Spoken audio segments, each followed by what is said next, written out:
Salvador, and Smart's on the toilet. Apparently, I shouldn't say that out loud, really, actually. But yeah, Salvador.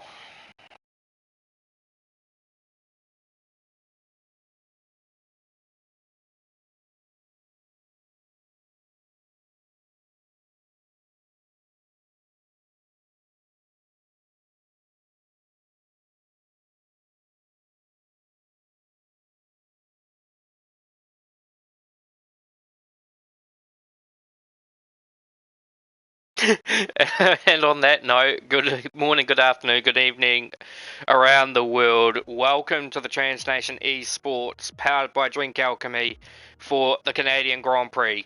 Sorry, I'm Brett Evans, and joining me in commentary today is actually one Thierry Delany de Betrancourt, who is in replacing Michael Garun Jr., who is away for this weekend. So Thierry, welcome to the broadcast. Thank you. So we're here for the Canadian Grand Prix, round 7 of the championship, and we've already had quite an interesting couple of races heading up into this point. Amar Singh has been on a bit of a roll over the last couple of races and has really brought himself back into the championship picture after missing a couple of races from round 2 and 3, I believe. So we're just waiting for confirmation about everything. We're just seeing who we've got missing. So we've got 3 drivers missing. The 2 Mercedes yet again, and Nicolas Salvador. So unfortunately for that, that will be Nicolas out of commission for the rest of the season. I'll just tell the guys to ready up.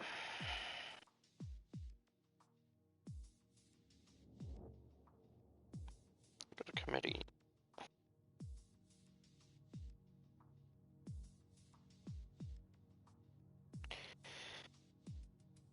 So Thierry, you've had a couple of races here. You commentated the race on the Thursday night Nash regional series for the Europe.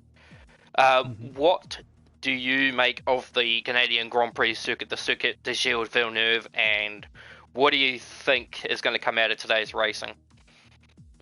Yeah, the circus is quite good, a lot of overtaking opportunities, but the most important thing is I think that you don't have to invalidate your qualifying lap, because otherwise you will start from back, and that's always bad. Yeah, a lot of chaos can happen here, as we saw in the Wednesday division, but yeah, I'm just hoping for a good one, and yeah, I'm looking forward to the race. Yeah, so what Thierry is speaking of is just going into concept. The Wednesday night division was a bit problematic, and so there's been a bit of a rehaul taking place, and I won't go into details about it. Obviously, that'll come down to Ken when he gets a chance to address it at some stage. So the cars are now about to proceed into the loading screen, and we're about to get ready to start qualifying for round 7 of the championship. But just before we do, I'd like to have a moment here to express a bit of condolences and the unfortunate events that have just taken place in the last probably about 15 minutes or so.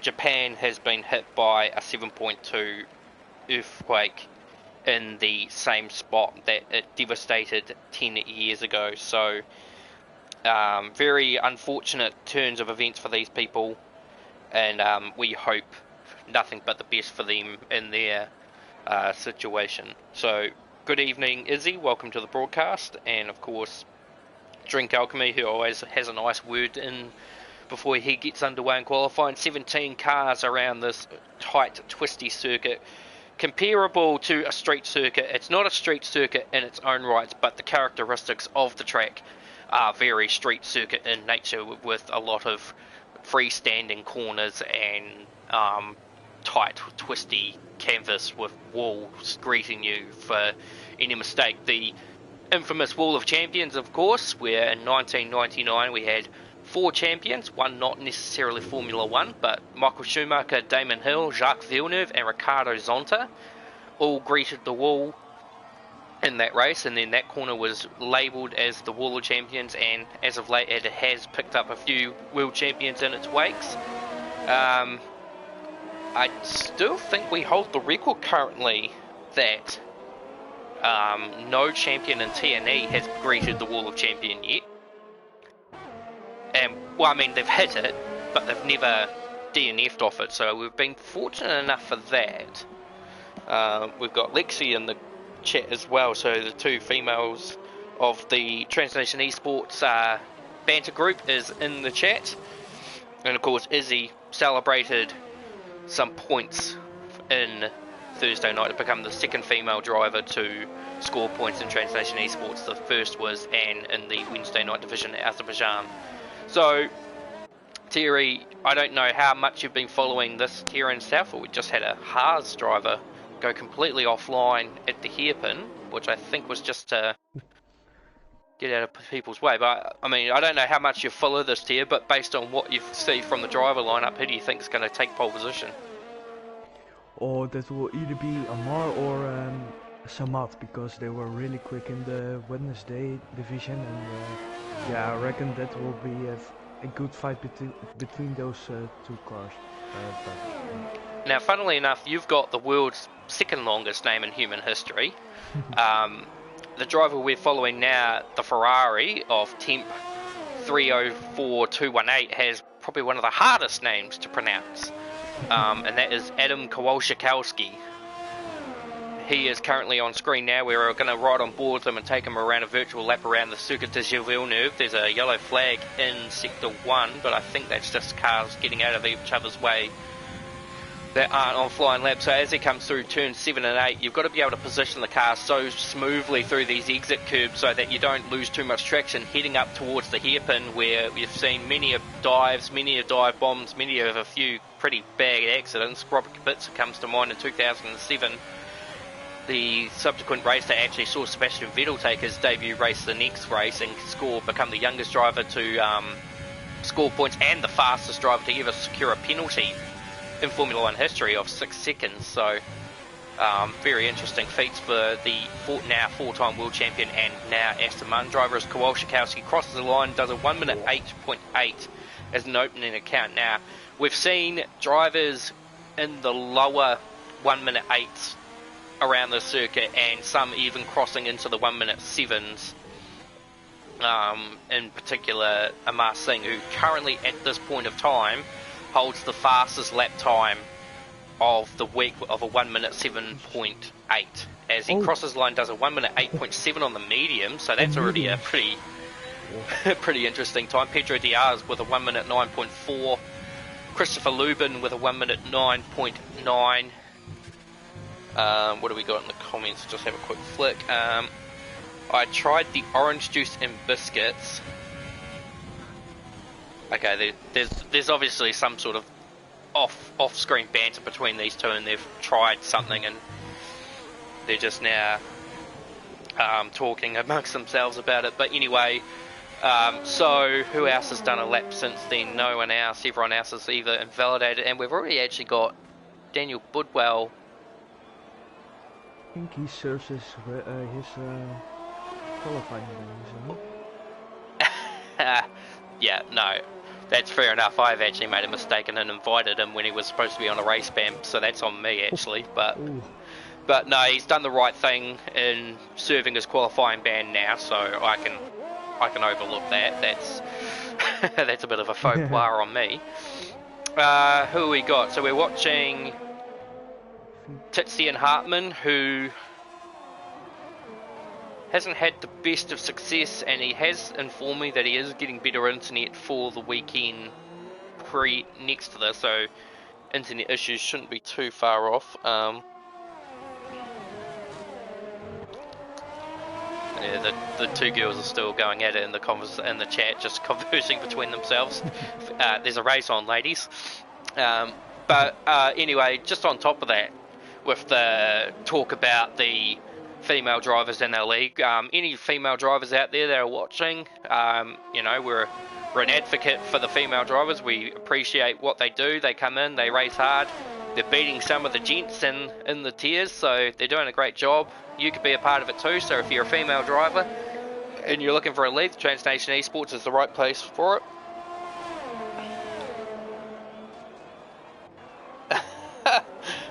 Now, Anthony, focus on your qualifying. Don't focus on what they're trying to eat. Oh no, sorry, actually no. No, that's right. Sorry, Anthony has a qualifying ban, so. So yeah, he's more than invested into their conversation. God, I'm off my game today.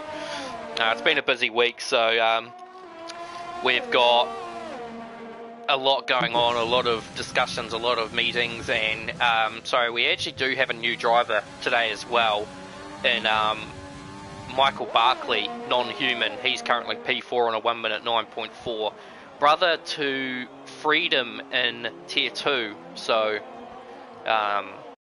he initially asked to be in Tier 2, there was no space there, a space opened up in Tier 1 as opposed to Damon Boa calling it quits after a bit of glass house comments. I can explain that at a later date, but here comes Tizian, who invalidates on the last corner. Somewhat is on the lap as well. Who else is on a... Got Jake Anthony. Oh, Samad goes to the top with a 1 minute 8.1. So very close to the times that he was actually setting in the Wednesday night race, except not as many laps committed under it.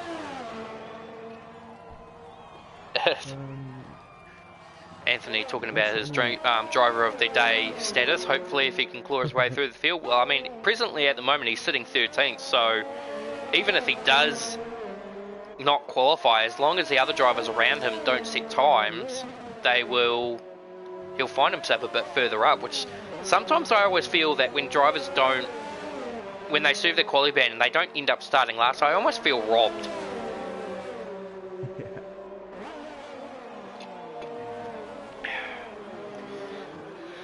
Who else have we got about to do with that lap? We've got Vagilis on track there, the championship points leader, although his championship points lead has been severely crippled over the last few races.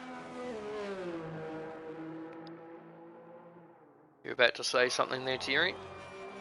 Yeah, no, I've nothing to say on that, but I think Bo is on the lap as well, in the medium tires. Around the chicane.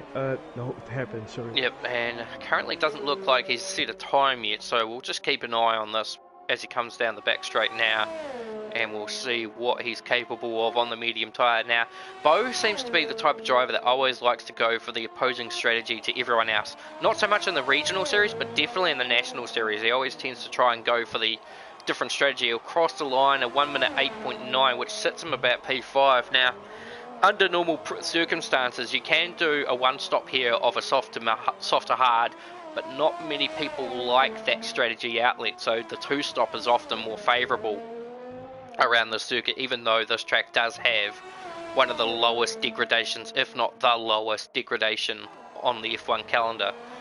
And that is opposed to a couple more races from here when we go to Silverstone, which is the highest degradation of all the tracks on the calendar. So starting on the mediums isn't a bad idea, but it also sort of doesn't help on the idea where you start.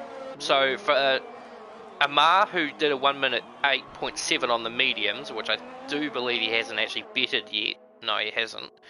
For him, it's kind of, he could almost take the gamble, start on the mediums and be absolutely fine, but he does look like he's trying to go for the opposing strategy. He has invalidated his previous lap. Kowalczykowski's gone to P2 with a 1 minute 8.3, and Amar elects to pit. So Amar is still technically safe with that 1 minute 8.7 on the mediums. I don't really think, the only person who I think would be able to threaten that of the current lot is Jake Bedford. Oh, actually, who's that? That was, got Michael Barkley off at the, oh yeah, that's just where Brendan Hartley and Lance Stroll came together in 2018. He's just getting out of driver's way, so he's currently 10th on a 1.94. Pedro has improved to a 1.88, which is not too bad. And still waiting on a lap time from Jake Bedford, Titsi and Harmon, and of course Mr. Drink Alchemy is serving his qualifying ban. If you do listening, Anthony, you can retire. You don't actually just have to sit looking at your dashboard. Actually, if you could give us a weather report too.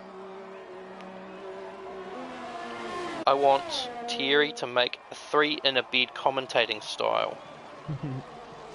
I'm afraid I don't get the joke. No, that's just a joke between us, Robin and me, and yeah. I just prefer to keep it like that. But I think Jake is on a lap now. Let's see what he can do, of course. I think he's the first one to cross the line to set a lap time. Not sure though.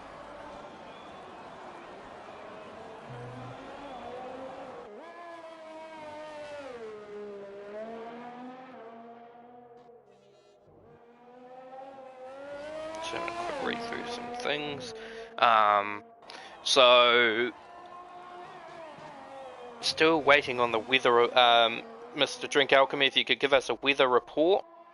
Overcast. Oh, here we go. Overcast race, no rain.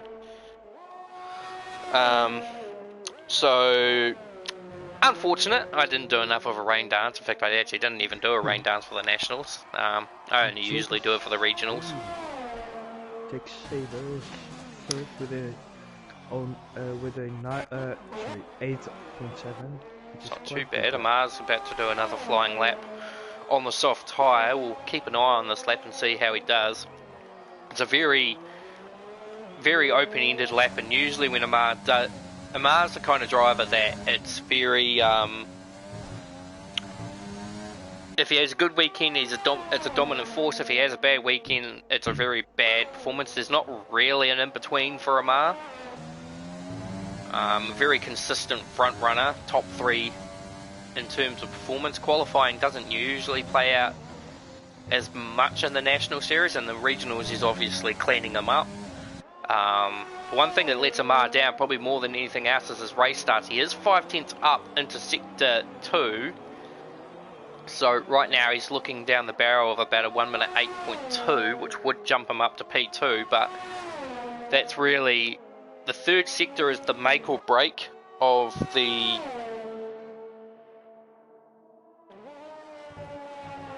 comes around the last 2 corners. Oh, he grabs the wall. He's taken some wing off, but will that hurt him?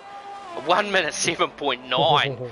So maybe that hurt him by maybe about a tenth and a half, maybe. So still staring down the barrel of potentially beating his own personal best, and he probably needs to take another half a second out of that. Otherwise, he will lose that to Andrew Lee in the no assist tier 1. I do think Andrew can get into the 6s. I'm thinking that, but it's hard to think on that one. As Vigilis now retires, he's down in a pretty low P8, so he hasn't been able to really better himself throughout the session. And who else is a little bit out of their breathing space? Bo's a little bit out of place than usual. Maddie Smith is actually quite a bit further up than usual, but I suppose as more faster drivers start to creep their way into the series, you start to see a little bit of a driving trend. So the 2 Alfa Romeos are currently starting at the back, and it looks like, according to Anthony, he's going to put his setup on and do a thing with 30 seconds left to go. So that's an interesting strategy. I mean, it doesn't matter how you serve your quality band so long as you serve it. You know, if you don't set a time, that's fine. Technically, we would probably slap the wrist of anyone who tried to do a lap and then purposely invalidated. Now, Jake Bedford is parked.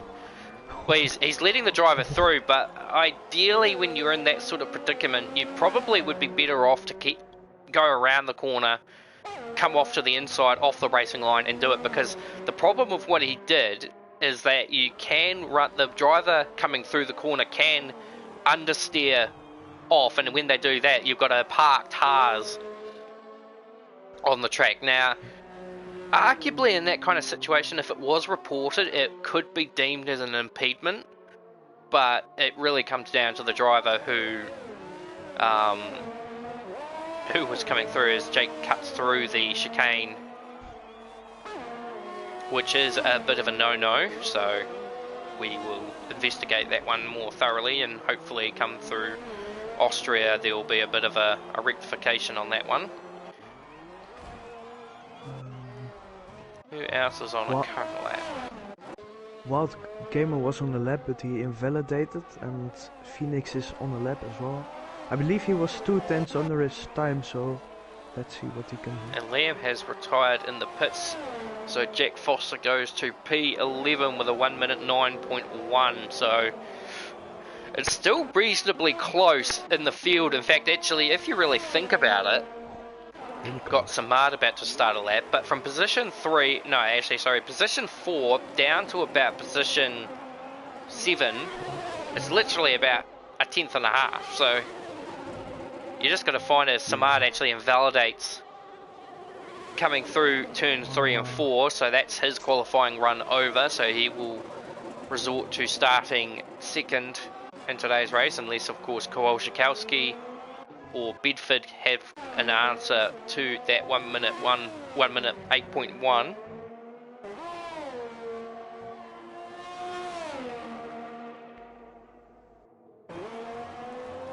Do you think Amar is too late to set a lap time? Well, there is a bit of a proximity delay between commentators and the stream. I don't know by how much, we'll just see. So Amar crosses the line and he's safe. The McLaren crosses the line, he's safe. Who else is coming through? So Bedford goes to P3 with a 1 minute 8.3. Who else is coming down the main straight? There are people coming into the pit. So Christopher Lubin crosses the line and commits to the lap. The next Haas, which I think is Samad, crosses the line, he's safe. Tixian crosses the line, he's safe. Actually, there's a yellow flag there. That's Sabre. That's Bedford. I don't know why he's so far off the track there, but... And now the rest... In fact, actually, there's a Ferrari. Kowalski has gone into the wall quite heavily at the Wall of Champions, and he will unfortunately won't be able to commit to that lap. Here comes... Sorry, that's the other Red Bull of Jake Anthony. He crosses the line, doesn't improve. Now, Samad went on with the lap and he just invalidated again, so that's his chance gone now. Remember, Amar put it in the fence here, which cost him a lot of time. Let's see if he can clear it up, which he does. Or could he beat his time? A 1 minute 7.8. No, only very close, but only 4/100ths of a second off his personal best. But still an incredible time. I'm not sure there's really much of an answer left for anyone else. Samad crosses the line, no improvement. Bo's on lap, 5/10 improvement. Oh, he brakes. Oh, he broke. And across... maybe he's qualifying on the mediums now.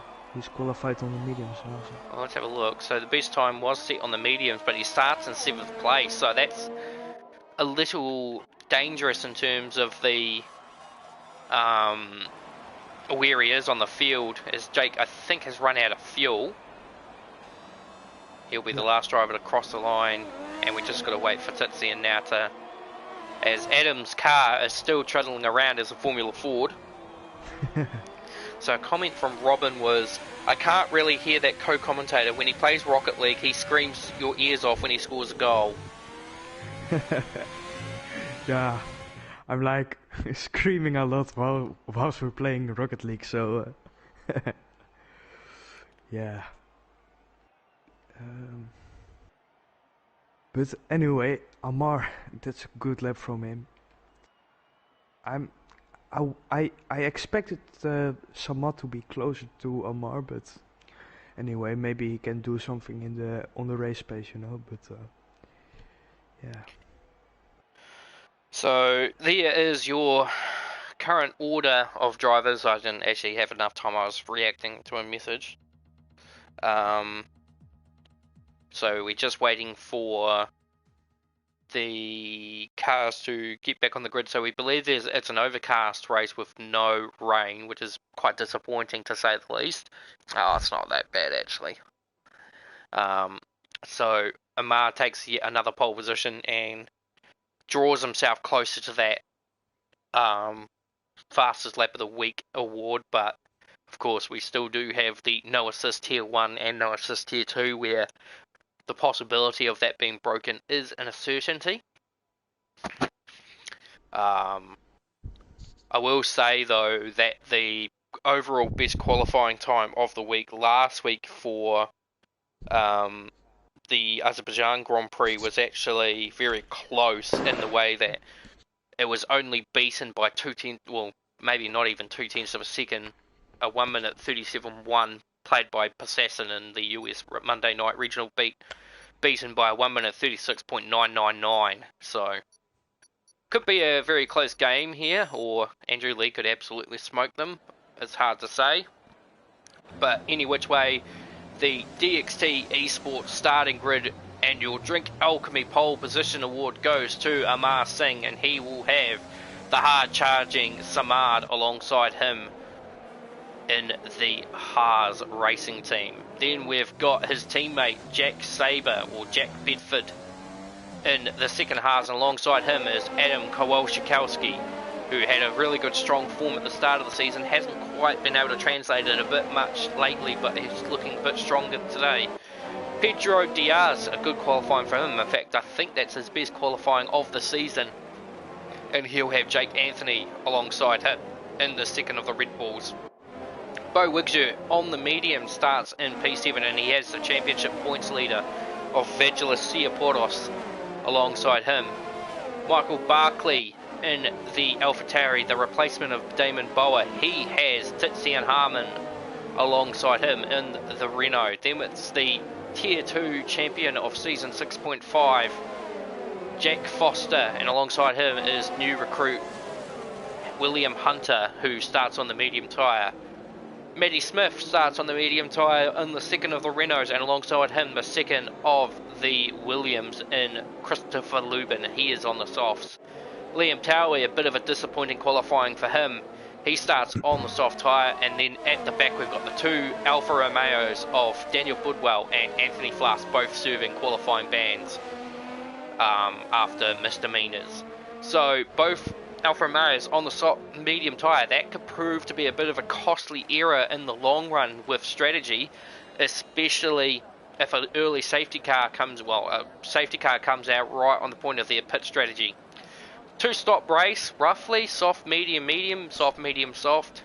You can do the one stop of the soft to hard, but most drivers don't tend to go too far across that lane. 17 cars on the grid. The 5 red lights are going to build up, and of course once they go out, we then have a holding period where they sit and get their revs up. We're watching Amar.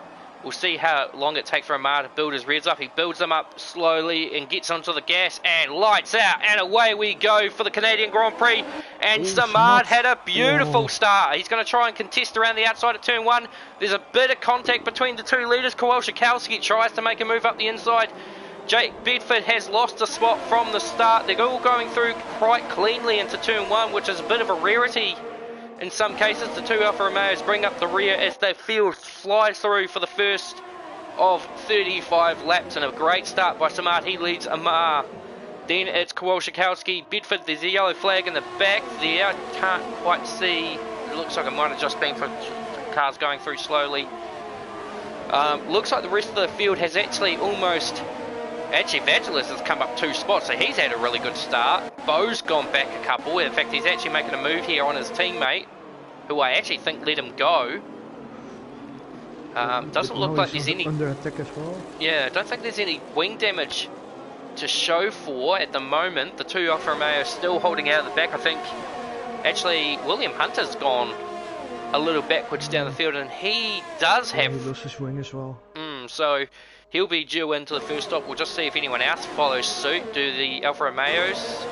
No, they're all good. So it's only the Williams of William Hunter, so that may be where that yellow flag came from, as Vagelis goes up the inside of Jake Anthony into turn 1, and he's up to P6, so Vagelis has poor qualifying, but he does look like he's got some pretty good speed there, Terry, but all in all, a very good opening stanza from the drivers. Oh, first penalty for Anthony. Yeah, that's correct. Stigmatic. So, yeah, a lot of penalties I think will be applied at this track, as it's quite easy to cut a chicane or anything, or track extending. So yeah. It's definitely one of those ones where you've got to be able to manage your car and keep off the penalties, which Samad has been really good at over these last few races.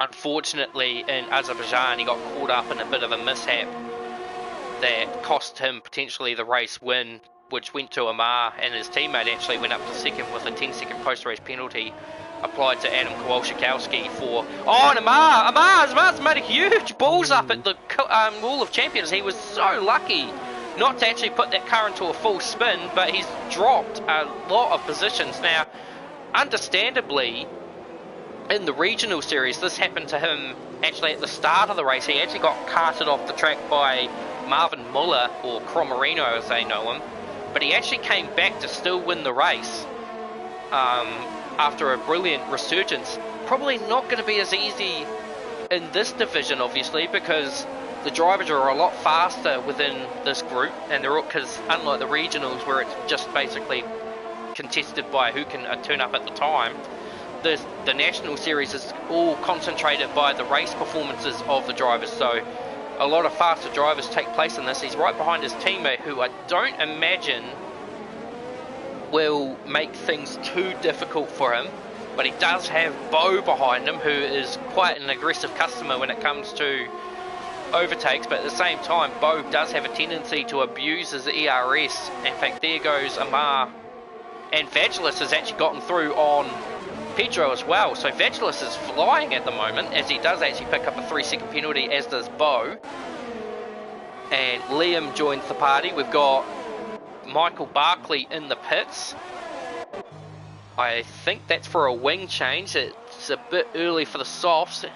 Yes it is. Yeah, so, and chucks on another set of softs for his efforts, which is probably a good idea, because then you don't lose out on too much time. A lot of drivers are still running the 97 too, from the tragic death of, well, I wouldn't call it tragic because it wasn't unexpected, but the passing of Murray Walker, Formula One's best commentator, best behind me of course, but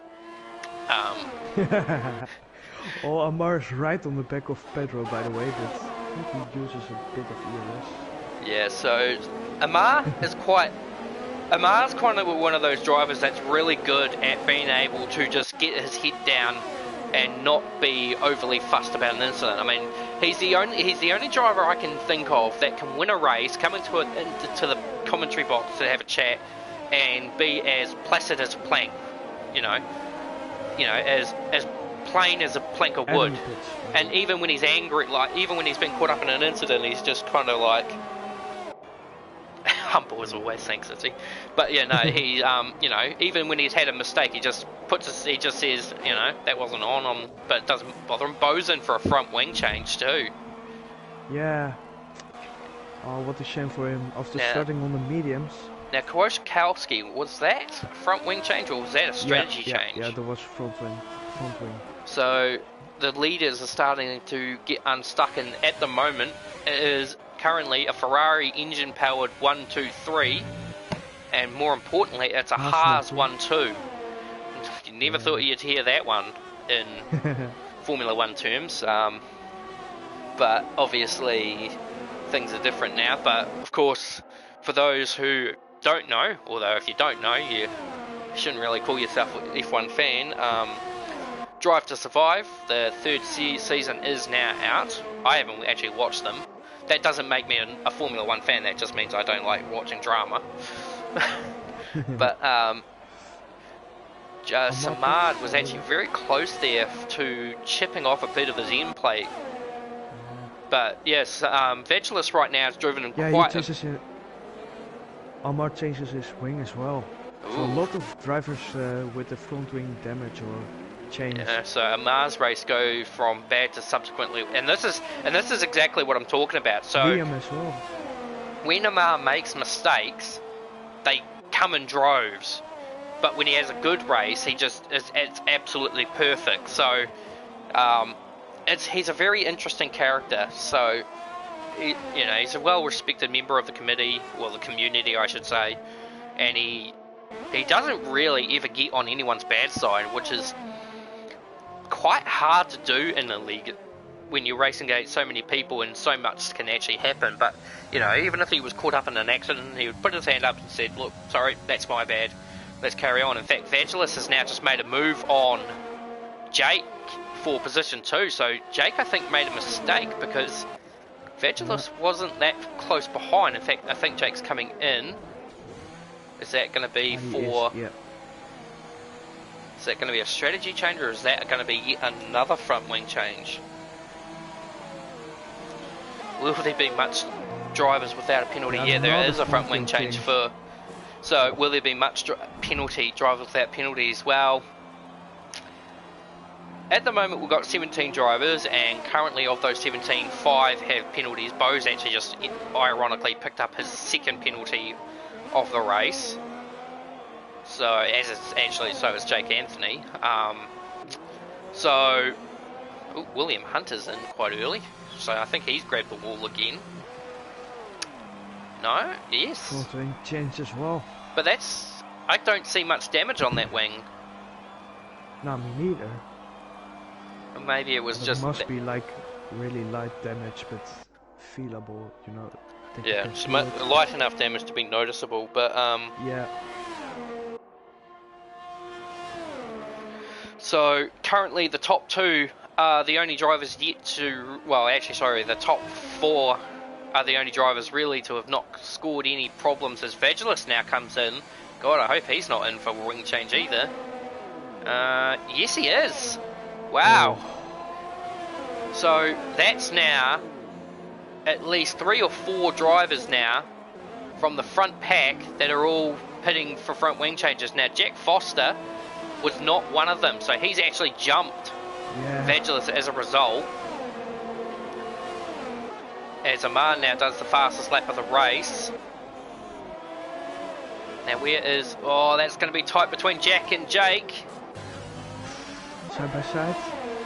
Naturally in this sort of predicament, Jake was a little bit aggressive in the closing of the door, but Jack was onto it and sort of just eased off the gas and made sure that there wasn't going to be a subsequent accident. Now, I do believe that Axel and Robin had a similar incident to that in the regional Tuesday race where Robin took a bit of Axel's front wing off, so I think the next lap Axel returned serve. Oh, beautiful move from Vangelis there to go around the outside of turn 8. Now that's going to set him up, but he doesn't quite have the speed to get Jack on the corner, but he should certainly have DRS. But I think Jack will have DRS on Jake. Now this is going to be a bit of a mouthful throughout the season. But Vangelis pulls out of the draft, takes the position, and then we'll go after Jake, who, well, actually it's going to be very interesting to see who comes out where. Samad's in, he's done his pit change, and he's come out just behind Anthony Flask, who is on a variant strategy. Kowal Shikowski is still P2. Now remember, he also pit for a front wing change, and he's got Amar for company too, so Amar's made some pretty good ground back up from his misdemeanor. It's very hard to make out at this point who's where. I think Samad pretty much has one hand on the trophy at the moment. I'm not going to go and say it completely because, the commentator's curse is quite rampant in these parts. Not so much my department, more Stu's, but obviously it does still happen as Samad clears Anthony down the straight. Anthony is in. Yep, so Anthony is in. Is that for a... Changing? No. No, so just a tyre change. So that should possibly put him in a decent position compared to some of the other drivers, of course, although there is quite a nice little train coming through. So Jake's going to probably need to be a bit careful on the rejoin here, because obviously, oh no, he's actually okay, so he'll comfortably rejoin behind Titzian and out in P12. So the strategies are all variating. So Bo is on the hard, so he's looking to try to get to the end without having to make another stop, but he is carrying some more front wing damage. In fact, he just gave the wall quite a nice grind there too, so I would expect to see Bo probably come back in again at some stage to get that front wing rectified. After that, the tyre strategy sort of whittles out. Michael is the only driver on track at the moment on the soft tyre, so he's going to probably need to come back in at some point. So I thought that would be quite a good strategy, but he's actually ended up a bit buried down the field. William Hunter's on the hards as well, and Christopher Lubin's actually gone a fair bit back, but he's right behind Barkley, so the position could change at the moment as Amar now picks up a 3-second penalty. That's his Oh, there was contact between the Vagelis. Oh, in the final chicane. Was that Vagelis and Titzian? No, I think it was Pedro. It was a McLaren for sure. Oh, and he's been disqualified. Oh no, so the championship points leader, that is not what you need, especially in the circumstances when you're in a position in the championship that a bad race like that can cost you. So he's going to need to hope with bated anticipation as Barkley retires in the pits. He's going to want to hope that Amar has a bit of bad luck. Oh, in fact, speaking of Amar, he actually did just grab the fence there, and I think he might have got away with it with no wing damage, but that was very close to a problem, as Kowalski actually gave Anthony a tap up the rear at the hairpin, saying, "Look, come on, mate. I respect you as a driver, but you're a bit slow at the moment. Get out of my way." But alas, Kowalski goes through, and remember, this is a battle for what will potentially be second in the race based on the strategy system. So on penalty terms, Samad is pretty much running away with this, although he does have Matty Smith and Daniel Budwell to contest with coming into this next phase. So this could make or break his run. If he can't clear these drivers, of course, they're in position, so they don't have to get out of his way. And Matty demonstrates that by going completely defensive towards turn 8, and this is not a place you want to be. Or in fact, Matty makes a bit of a meal of the complex and actually surrenders the position as a result, because Matty is the kind of driver that he knows that if he's done wrong, he'll remedy it. So he gave the position up thinking that he did gain an advantage coming through the chicane. But yeah, very unfortunate turn of events there for our championship points leader. And that is, like I said, it's not what he needs when he knows that the championship rivals are creeping up on him. Now, Daniel Budwell pits from the lead, which means now Samad is the effective and on-road race leader. But don't forget that we're only on lap 13 of 35, which means there are still plenty of time to sorry, just reading a comment here from Vagelis. Leave some space, mate. You are not alone on track, and two corners the same thing. Yeah. I just saw it happening, but yeah, they were going side by side into the last chicane, and yeah, I mean, it's inevitable that you end up crashing. So yeah, I haven't seen it from a good point of view, but yeah, and I don't want to blame any driver, but yeah, it's never really good when you go side by side through a chicane. So Bo in the pits, and he's actually,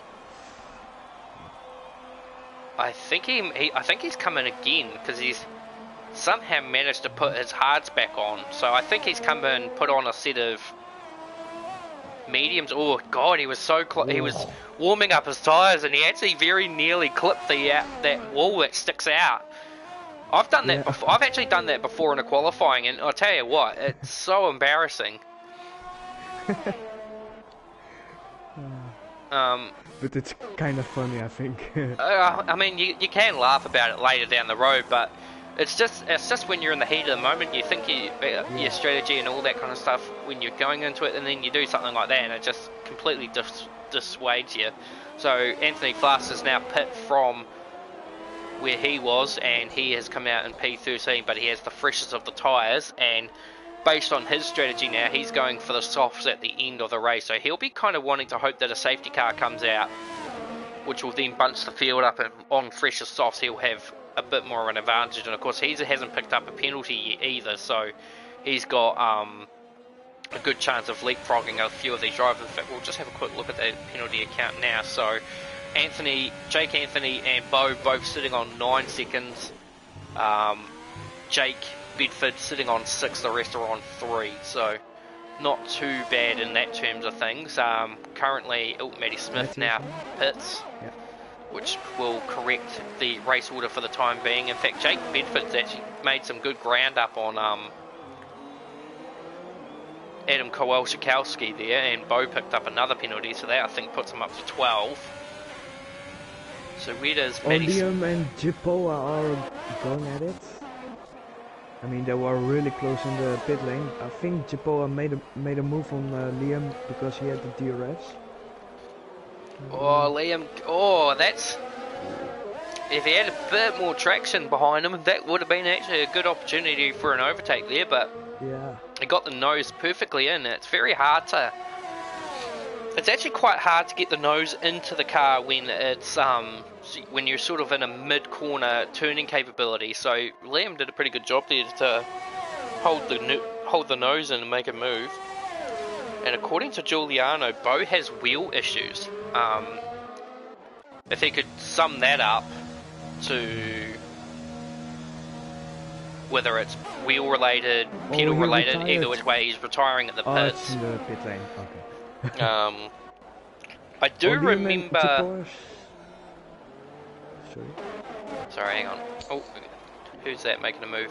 Jake and Adam having a bit of a battle here, but I believe Hungary last season, Bo had a brake pedal issue, and that, I wonder if that's a reoccurring issue for him. But either which way, his car's rejoined on the circuit in a dangerous sort of area. Just trying to think whether that is. That's Matty Smith there, so he's coming through. And it's out of the way. So now Samad picks up his first penalty of the race. So the top 6 all sporting penalties. In fact, Jake Foster is slowly but surely catching his teammate in Pedro, so this could be an interesting battle of the teammates. And Jack has been a bit of a dark horse in the Tier 1 thing. Of course, he had that breakthrough podium at China. Unfortunately, Jake and Adam, by the way. Oh, sorry. Yep, they've swapped positions now. Jake should have DRS, so he shouldn't be under threat from the Ferrari. So it's once again, well now it's a 1-3-4 Haas, with Amar managing a really good comeback to not really, in fact, really, when you think about it, given where he was before he made that mistake at the Wall of Champions, he has pretty much recovered to go right back to where he was. So that's not bad there from Amar, but it's going to be a bit of a tall order for him to get to the back of Samad again, because once Samad's a bit like him, once he's in clean air, he's gone. Yeah. I think that was Anthony who hit the wall and lost a little bit of his end plate. Oh, he has too. And a comment from Bo just saying my wheel doesn't work, so that's sort of very vague. But he has announced that he can't finish the race, so by terms he's put it in the pits, which was a good school to make. I just wish that the game would fix itself in a way that it would stop the cars from rolling back out onto the track when they do it. So a really good battle here for the minor places in the top 10, headed up by Pedro Diaz with his teammate Tizian and Anthony just not too far back. Matty Smith and Daniel Budwell having a pretty good ding-dong battle here for position for the last place in the points. Christopher Lubin still under attack from Liam, as Liam goes up the inside at 1, doesn't commit to the idea of it. Now, will he try and do what he did again in the last one, but with traction? No. Oh, got the traction, but he just wasn't close up enough to get that spot done, and their battling is slowly but surely bringing Anthony Flask into the foray, so they're going to need to be careful about what they do. And William Hunter's just out on his own. No one in front, no one behind. He's just enjoying another casual, in my term, Sunday drive. And Samad's kind of the same. He doesn't have an immediate threat behind him. He's got no one in front of him. So he's just trying to keep Amar as far back as possible. But Amar has been slowly but surely creeping that gap down. So there's still plenty at play, and that battle between Jake and Adam still hasn't gone away.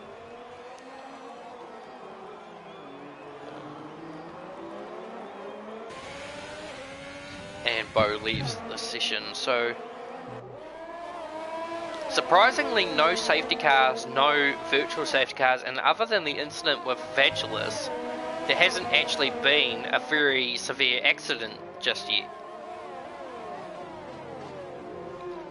Anthony picks up another penalty, so that puts him on 12, and as with Liam, and then Jake is the only other driver who now has actually gone up to 9 seconds. So everyone else is on 3, so pretty much the race now for a lot of these drivers, excluding Jake in position 3, are all really battling for position because there's no penalty to take. So with 9 seconds of penalties, it means any driver within 6 of them right now are going to jump them. So right now that would be Pedro, Jake, probably just that, because I think Tizian is just sitting over that 6-second barrier now. As Jake makes a move on his teammate at turn 1, Pedro doesn't actually resist too much, and position change. Good job there from Jack to overtake his much more experienced teammate in terms of tier 1 racing. And Tizian thought about a move there but couldn't quite get it launched in enough, but they're battling. Well, actually, I was going to say it's bringing Jake Anthony into it, but actually Jake's falling further and further behind these guys as that front wing damage of his is probably starting to upset the balance of his car. The thing about it is that when you have wing damage at the start of your stint, it's not too bad because the car is still coming up to terms with things. It's when the tyres go down, the fuel goes down, that's when the car starts becoming unstable and undrivable in that term. So Jake's probably going to need to consider the notion of getting his next and final stop out of the road. He has already started on the soft, so all he has to do is jump onto a set of mediums, which would get him to the end on this lap. In fact, I think that's someone up front. Tizian is taking this gamble for the first of the second stops. And that's a good strategy. It's a bit of an undercut play.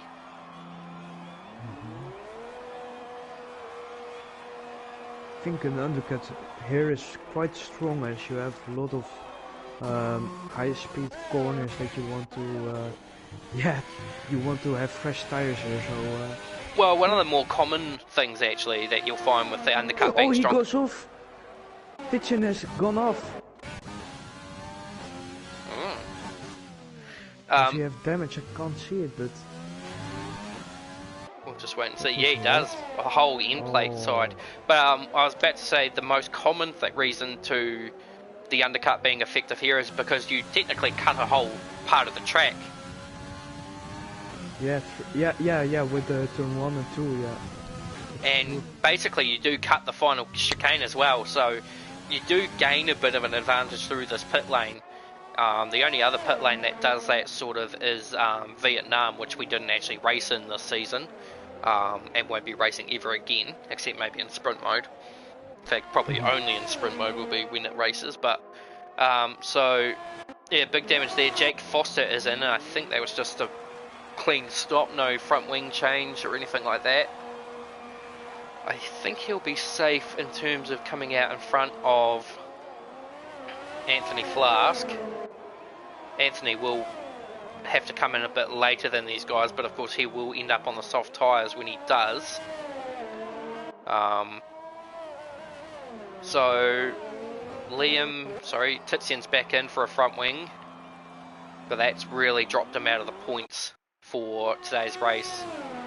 He's gone to the hards as well. Yeah, he's probably run out of his mediums too. Yeah, that hurts. I think he clipped the pit wall and then he just couldn't stop in time and hit the wall where you actually have the corner for the rejoin. But I think that happened. I just caught it, but yeah. So Pedro now pits in response to his teammate, and that puts Daniel Woodwell. Yep, so another set of mediums. So let's see what the undercut's like. So Jake is now just crossing the line. Pedro's crossing the line at the same time, but of course remember Pedro doesn't have to take the first two turns, so he actually comes out quite cleanly behind Jake and just in front of Mr. Drink Alchemy, and Jake Anthony has also come in and fixed his front wing. So currently Anthony Flask looking at points at this present moment of time, but of course he is out of strategy with these other drivers and will be expected to pit roughly about I don't know, but there are a few drivers actually who are going over the threshold of the tyre bank. Amar on 17 laps, in fact he's coming in. Kowalczykowski on 18, I would think, yep, he's in. Yeah, he's in. So Amar pits for another going set. To the soft. Oh no, sorry. So medium, so we'll see if Kowalczykowski on the soft though. Yeah. So that's going to be an interesting, that's 11 laps on the mid softs. That's quite a bit of an ask of the tyres. It's not impossible, but it is a bit of an ask. So Kowalczykowski is going to come out in nice fresh air. Amar has come out in fresh air as well. He's got quite a bit of a cushion there to Jake up in second place. So it is now again a Haas 1-2. Now keep in mind that if I was in Samad's shoes, I would probably pit in response to Amar to lessen the impact of the undercut, but he actually chooses to stay out, so he's obviously very confident in his ability to avoid taking too much damage from the undercut. Now I'll just have a quick look at the penalties again. So Liam now on 15, Jake Anthony on 18, Jake Still, Bedford and Daniel Budwell both on 9, William Hunter, Pedro are on 6 and the rest are on 3, and of course Anthony Flask and Christopher Lubin so far the only two drivers to not have any penalties to their name. Now subsequently that helped Christopher in the Thursday night league race to second place, having started 15th, I think he said. Yeah, that's true. Liam gives Christopher, by the way, a little bit of a bump. I think no harm was done. But, these two have been racing since the word go, and they've actually been very respectful to one another. They haven't really, they've been bumping and grinding, but they haven't been full on serving each other off the track, so that's always a good thing to see. And that's a perfect example of what the Transnation eSports is vouching for. So these are the kind of drives that they're battling hard, but they're battling fair. They're not trying to upset one another, and they're just going at it hardcore. In fact, the two teammates, despite the undercut from Jack, Yep, and Amar has taken the lead of the race. So that's the power of the undercut. Yeah. And Samad has gone to the mediums as well. Samad will be kicking himself for that one because he's let a race lead get away, but actually they're on equal penalty terms. So Daniel. Yeah, I don't think he's going to waste too much time on Daniel. They go side by side into the corner and gets the job done. So yeah, Samad's wasting no time. He's got to... I mean, he was... Now, this is the beauty about it. So, Samad was 2.9 seconds ahead of Amar when Amar pit. Now, Yeah. Amar is 6.7 seconds ahead. Yeah, I that's a don't massive undercut. necessarily think that's the undercut alone. I think something's happened. Yeah, I'm that must actually... be. I'm going to check the race director because I'm pretty sure you can actually see what pit times they have when they pit. No, it doesn't actually show. There is, I think, oh yeah, pit stops, sorry. So we go to the pit stops and let's Oh look at yeah, some, he did change his wing. Yeah. yeah, so he had a front wing change, so Oh. 8.3 second stop. So that's what's cost him all that time, but he does have the pace, I'm sure, to get back onto the field. But yeah, as I was saying before, you said about Samad, that despite his undercut, Jack Foster somehow ended up back behind his teammate. That's right. Mr. Drink Alchemy has come in to pit for the soft tyre, so he's now 2 places off from the point. So I think unless the safety car comes out, which really will bunch the field back up and then put penalties into account, he might be able to get up to 5th. He might be able to jump to 11th through penalties on... Oh, actually, no, he might be able to jump back into the points because of Jake Anthony having 21 seconds. In fact, Liam's just gone up to 18 now, so... and I think Amar just overtook Jake on track. That's how much of pace that Amar's got on those fresh new tyres. I don't know why Jake is pushing these tyres out so much, because he's liable to go to the softs. I just don't think... I thought you would think that if a safety car was going to come out, it would have come out ages ago. I don't think there really is going to be a safety car coming out at this point in the race. I think he tries to do a one-stop. Oh, that's a bit of an ask. What is that? That's about another 7 laps. So he's asking 28 laps out of those soft tyres, medium tyres. I don't think that's going to make it. No, I don't think so as well. But the gap actually between Amar and Samad has actually dropped rather incredibly. It was, like I said, it was 6 seconds at one point. It's now 4.5. So Samad is absolutely flying at the moment. And he's about to go past his teammate, I'm sure. Actually, he doesn't have DRS, but yeah, Samad just goes straight through. I think Jake is going to pit. You always hold your breath when a driver cuts off in front of you when you know you're going to pit, because if they brake suddenly, you're just going to spear straight into them. So it's always a scary moment, and that's why I've never particularly liked the pit lane at Canada for that reason. It's just because there's so much potential for it to go custard. So Jake comes out with his strategy play. He's going to come out just behind Jake. Oh, and he gets a 5-second penalty for crossing the blend line. So he must have already done that in his previous stop. You only get two strikes with that. So, and unfortunately, that is a type of penalty that can't be removed by the stewards, because he was given a warning the first time. In fact, he's not wasting any time with this, as he goes straight past Jack as if he wasn't even there. But yeah, 17 seconds to his name now, so that's going to plummet him down the order. And actually, Christopher Lubin's now coming under attack from Anthony Flask. In fact, Anthony throws it down the inside at turn 7 and 8. They're side by side a little bit. Christopher thought about retaliating, but then thought nothing better of it, because it's a good strategy, because you let Anthony Flask through, Anthony attacks Liam.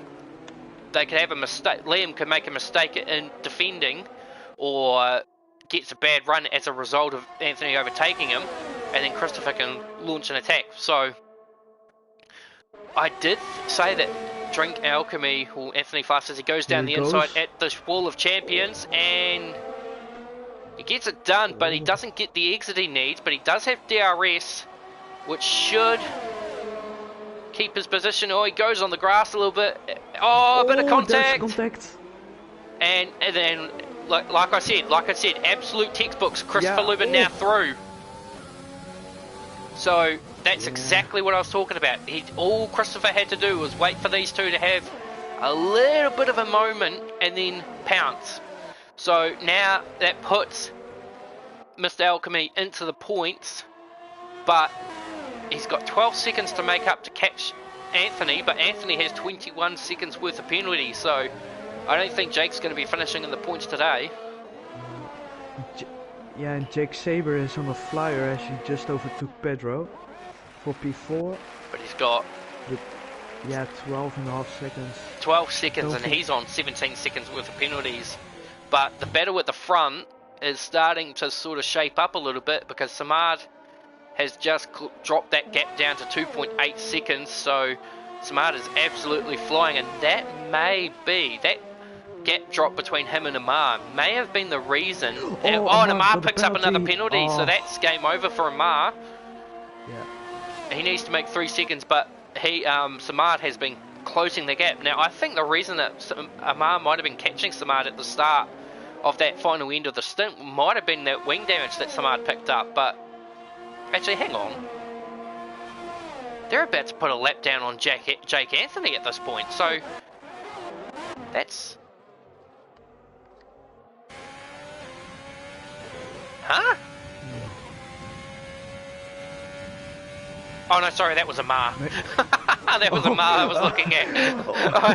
I saw that, so I'm sitting there thinking, wait, how can Jake be there if they're on the and Drink Alchemy's on the other side of the circuit? But no, that makes sense now. But the gap, 2.3 seconds, and despite being on the softs, I don't think Kowalczykowski has any case to answer for on these guys, but he will have P3 under wraps as opposed to the penalty as Jake picks up another one, so he goes up to 24 seconds. That is definitely disqualification pending now. I would say one more slip and he's probably going to end up disqualified and will join. Liam and Chapo are still at it, by the way, so... Yeah, they're just definitely cutting away at each other, so there's not much to it. And now, just thinking about it is... Oh, Anthony! No! Oh, where's he? Oh, he's done that!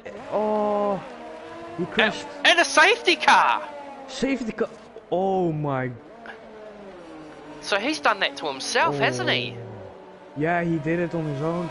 I think he just lost the car at the exit and just spun around.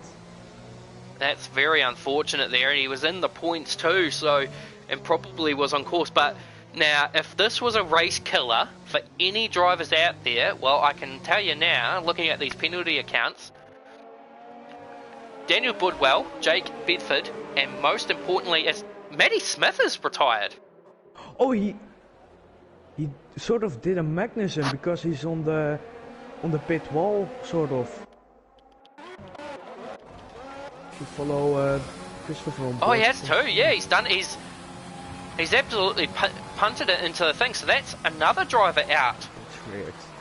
Oh, it's not too bad. It's not too hard, especially when you're going so hard into the corner, especially when you're trying to catch up to the field. Now, I don't think anybody took the opportunity. Oh, actually, sorry, William Hunter's taken the initiative to pit, and safety car's coming straight back in. Oh. So it hasn't even been out for a lap, and it's going to come straight back in. So for Christopher Lubin and Liam, they may just get to the back of the train. So where is William Hunter in all this? He is... Oh, he's wedged. He's wedged in between Jake Anthony and it will be his teammate eventually. Yeah. So, yep, the two, Lubin and Liam, get absolutely left behind as the field goes green. And got a great start. Yeah, he's had a great run, but based on the penalty system, he's going to be technically taking the lead of the race, so he doesn't need to do anything too flashy. But yeah, very unconventional safety car. Yeah.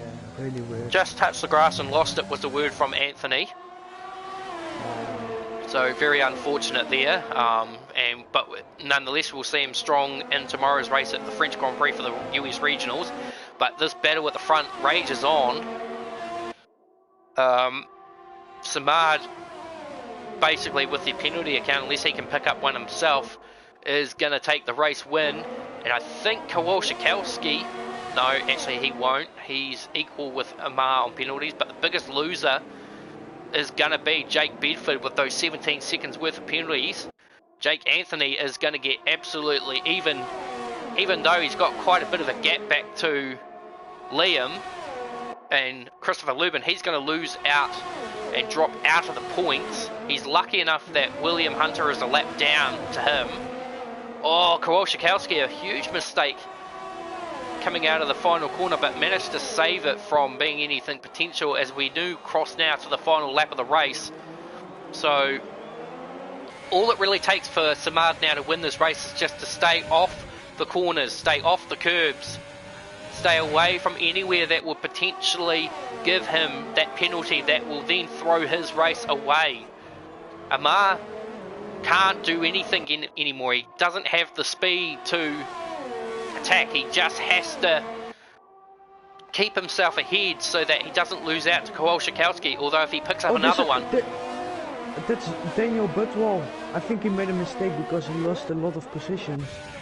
Yeah, and so that's promoted a few drivers up, but it's going to be little difference in the end of it because he will go... Actually, he'll still go down through the field because Christopher Lubin has got no penalties, so he's the only driver with no penalties.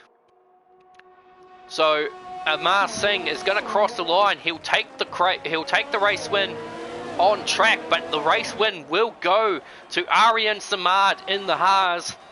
Kowalczyk will come home in third. Now, where is Jake going to drop in terms of the position? He goes right down through 7th.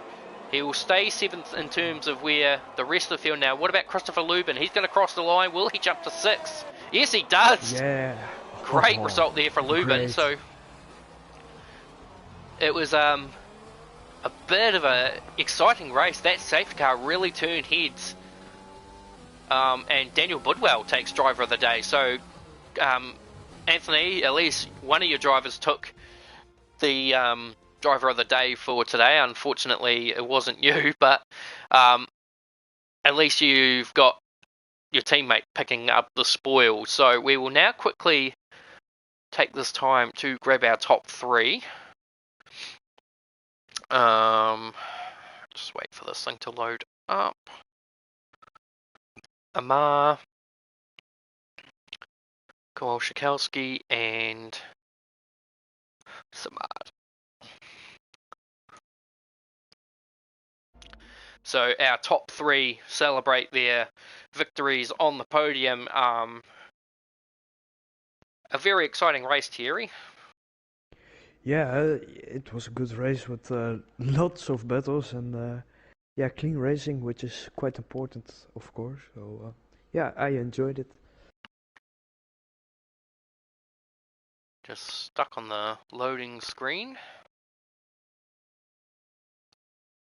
as Kowalczyk joins us in the Drink Alchemy victory lane. So I'll try and make my way slowly to the showroom. So Kowalczyk, congratulations, P3. I don't think it's under threat this weekend. Nonetheless, a good battle with you and Jake throughout the majority of that race. Strategy played in a good part. Those softs must have been begging for mercy. No, they were actually only on 40% at the end of the race, even though I stopped on lap 23, I think. 12 laps only did about 40%. I was thinking of stopping under the safety car, but I checked and I had no fresh soft tires.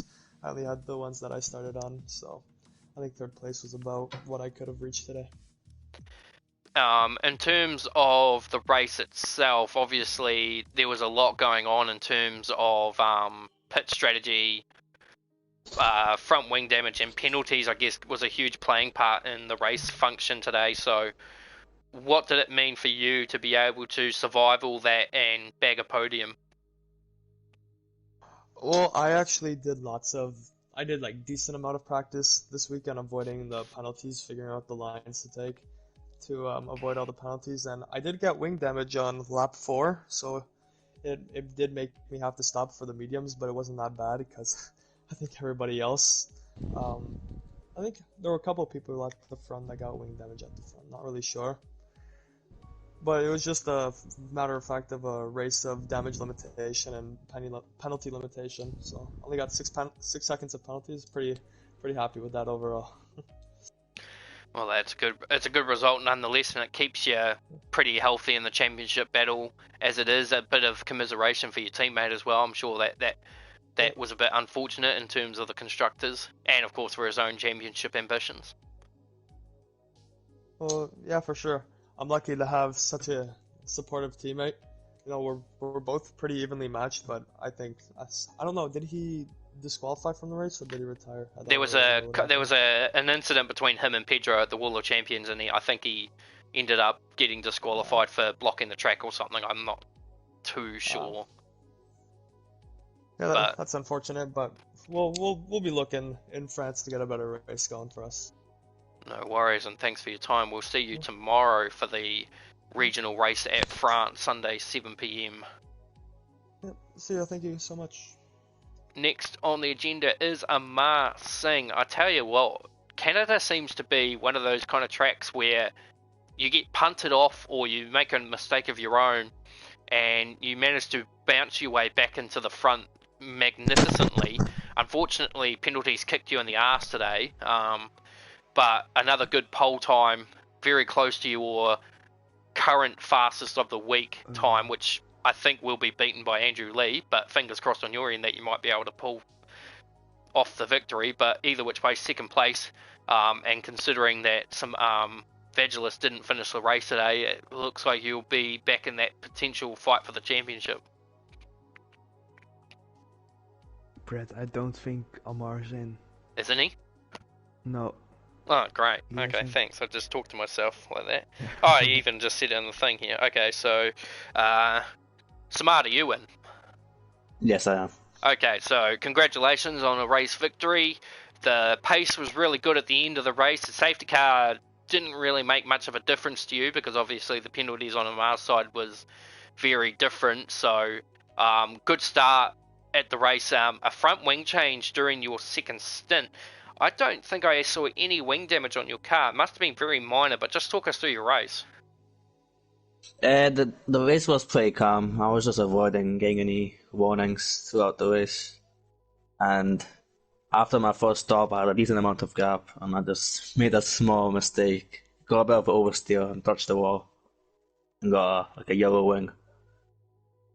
But even after that, I managed to maintain the pace. But I thought it wasn't worth the risk not changing the wing, so I just done it and went all out basically at the final stop, or after the final stop, I should say.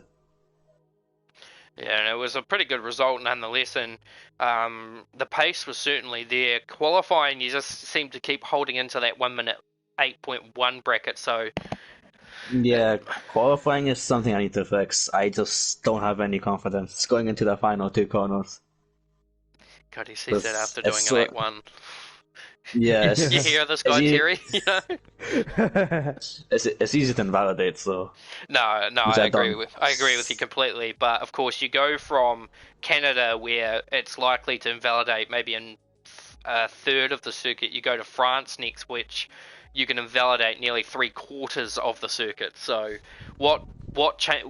just tell people at home who don't race competitively or whatnot, where does the mindset go when you go from a circuit like Canada, which is a concrete canyon where validations are very marginal, to a track like France where it's very open and corner cut invalidations are almost next to complete?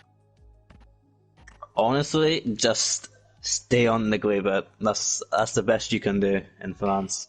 But there's places where you can get lucky and exploit the track limits. For example, turn 1 and 2 you can exploit it a bit, but you have to get very accurate with it. No worries. But I'd say Canada and France are pretty much the same to me. It's for track limits, yeah. So, Thierry, do you have anything you want to add before we close? No, not really. Yeah, lots of clean racing, nice battles to watch, and yeah, it was just a good race to yeah, help you a little bit out, and yeah, I enjoyed it. Well, and thank you for your time as well. So I will leave you to it so that you can go and get yourself prepared for your race for the No Yeah. Assist Tier 2 one. So thanks again, and we'll see you on track. Yeah, thank you. So congratulations to our top 3 of Aryan Samad, Amar Singh, and Adam Kowalski. And also congratulations to all our finishers today. Hard luck to all of our unfortunate drivers who were unable to finish today's race, especially to Drink Alchemy, who looked very set to score some points after a disappointing run at the Azerbaijan Grand Prix. So, as of, what have we got, 40 minutes, the No Assist Tier 1 and Tier 2 will get underway. Do be sure to tune into both to support Thierry in his race and, of course, to watch the fastest of the drivers in the Transnation eSports go in combat to see who can win the Canadian Grand Prix. My personal bet, Andrew Lee, is obviously the man to beat. Last weekend we proved he's not completely untouchable. Will this trend continue? Well, you're going to find out in 40 minutes anyway when Stuart Leslie and Matty Elliott take commentary for that, and of course the DXT boys of Alex Boniface and Dan Weir will take up Tier 2 commentary. For now, this is Brett Evans signing out from the Canadian Grand Prix. Next, we do have the European and US regionals at the French Grand Prix. And of course, we do not have any F2 national championship races until the Austrian Grand Prix in 2 weeks' time.